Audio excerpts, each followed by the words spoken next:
welcome to the next session.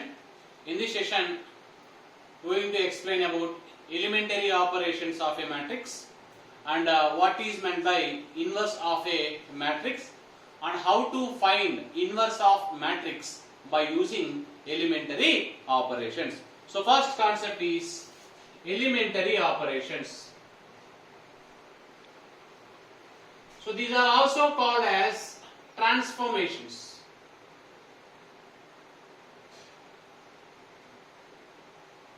Of a matrix. So both are same, elementary operations and transformation. So these are, for example, if you take a 3 by 3 matrix.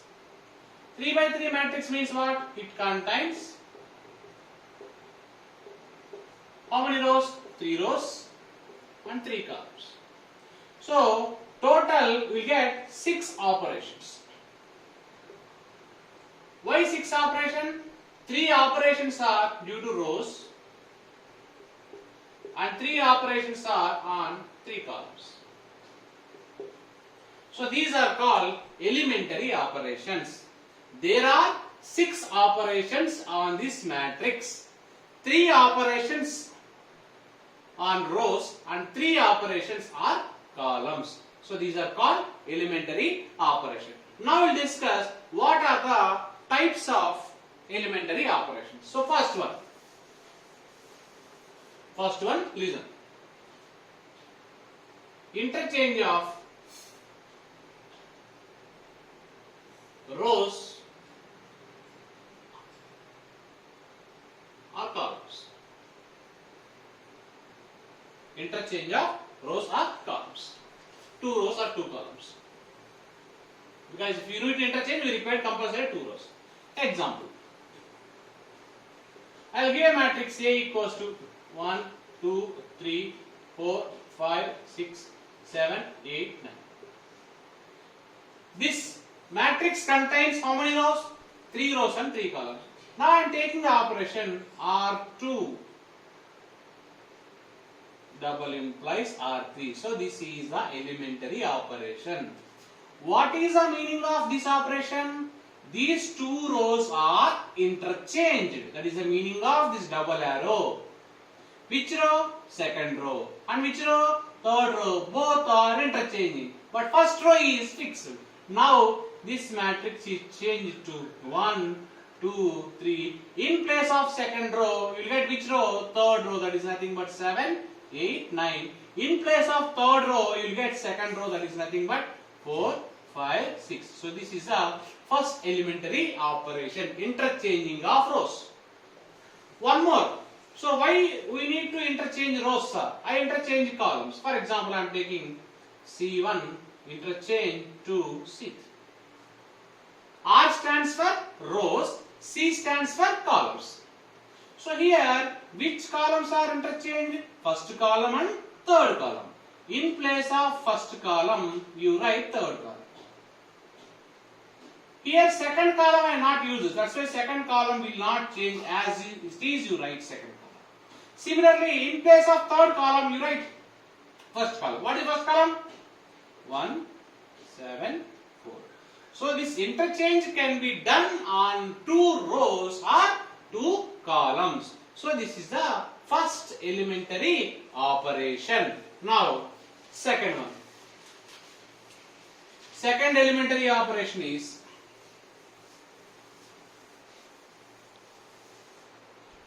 second one, multiplication of any row or column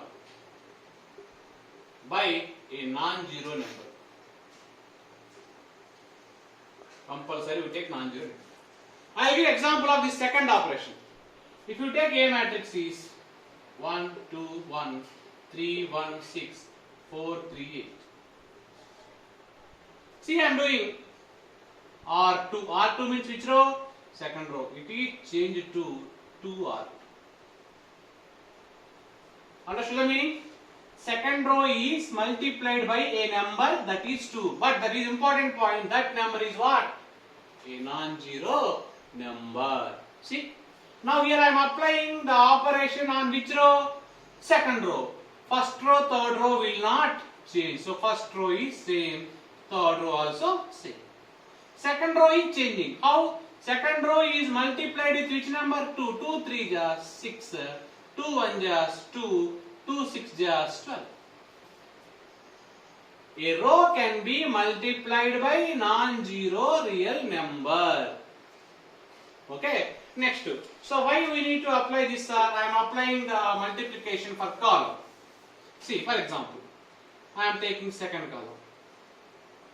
1 by 3 into C2. Means here I am changing which column? Second column. This second column is multiplied by a non-zero number. Number means some students will confuse. I will take only natural numbers. No need to take natural numbers. You can take integers, you can take rational numbers also you can take, but don't take 0. Okay. Now see, here I am changing which column? Second column. So first column will not change. Third column will not change. Second column will change. The second column is multiplied with what? 1 by 3. It becomes 2 by 3. 1 by 3. 3 by 3. It becomes. Any row or column multiplied by a non-zero real number. That is the second elementary operation. Next, I am going to use third elementary operation. The addition to the elements of any. See here, what is the operation we are doing? You can apply for row or column. Column. The corresponding elements of any other row or column by multiplied by non-zero number. This is little bit difficult operation. Let us see. I will discuss the addition to the element of any row, or you can take any column. The corresponding element of any other row multiplied by a non-zero number. I will give this definition by taking a small example. A equals to 1, 2, 1, 3, 2, 4, 4, 4, 3, 2. This is matrix. The addition to the element of any row, I am taking second row.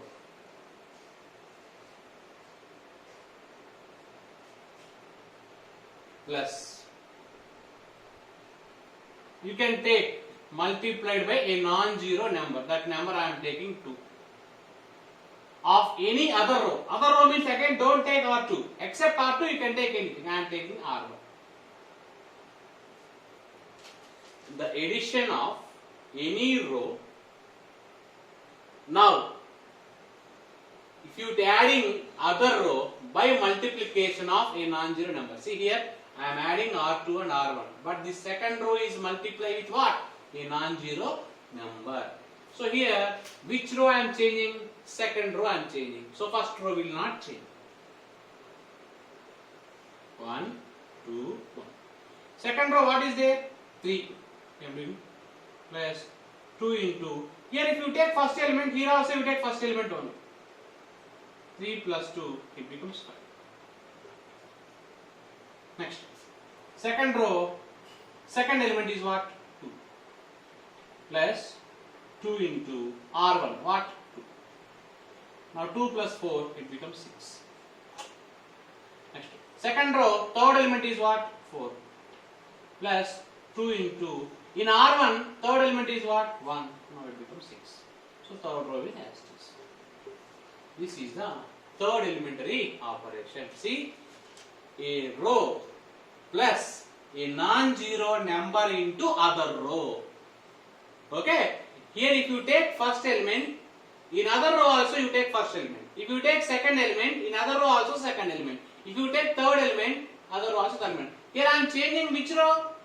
second row. So first row, third row will not change. So first row is same, third row also same, but second row is changing.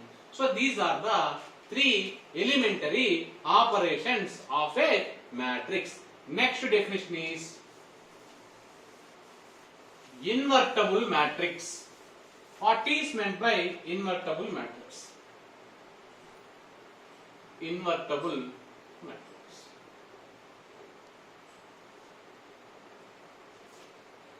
If a square matrix capital A is said to be invertible, then there exists a square matrix capital B of same order. First, initially, what is order we are taking? Same order, such that AB equals to BA equals to I. I is what? Identity matrix. Once again, this is the definition. If a matrix, square matrix, compulsory inverse is exist only for square matrix. If a square matrix capital A is said to be invertible, then there exists another square matrix capital B of same order such that AB into BA is what? Identity matrix. Then we can say B is inverse of A and it is denoted by A inverse.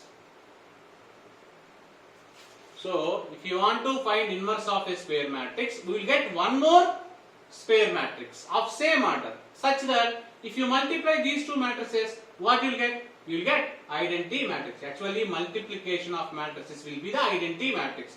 Then B is called inverse of A. You will see one small example for this. Example. A equals to 2, 3, 1, 2. It is square matrix or not? Yes, it contains number of rows and number of columns. Both are same. It is 2 by 2 order. Now B equals to, I am taking 2 minus 3 minus 1. 2.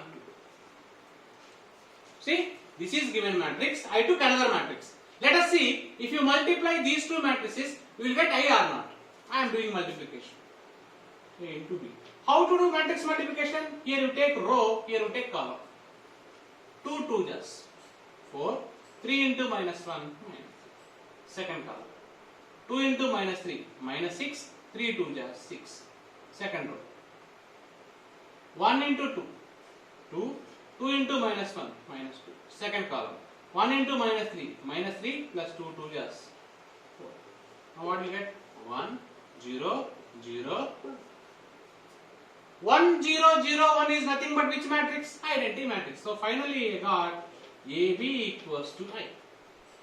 According to this definition, if AB equals to I, then what do you say? B is called inverse of A. Now this B is called inverse of A. Therefore A inverse equals to 2 minus 3 minus 1 2. That is the answer. So if you want to say a matrix is invertible, then there exists another matrix such that AB into BA equals to identity matrix, then this matrix is called, B is called inverse of A. It is denoted by A inverse. Here one important point you need to remember. That is, first point is, if A is inverse of B, then B is also inverse of it. This is the first note.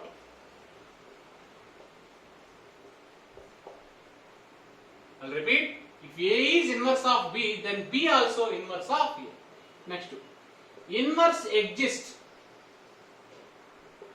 only for square matrix, not for all matrices. Rectangular matrix inverse does not exist. Inverse exists only for square matrix. Last point, inverse of a matrix is unique. What is meant by unique? For one matrix, only one inverse is possible. For example, if you take A matrix, We get only 1 inverse. We can't get 3, 4. So, for a single matrix, only 1 inverse is possible. That is a uniqueness. Uniqueness in the sense, for any matrix, only 1 inverse matrix is possible. So, in tomorrow class, we will discuss elementary operation. That is also very important question for 3 marks. You finish the homework what is given by today class. So, thank you. We will continue in the next session.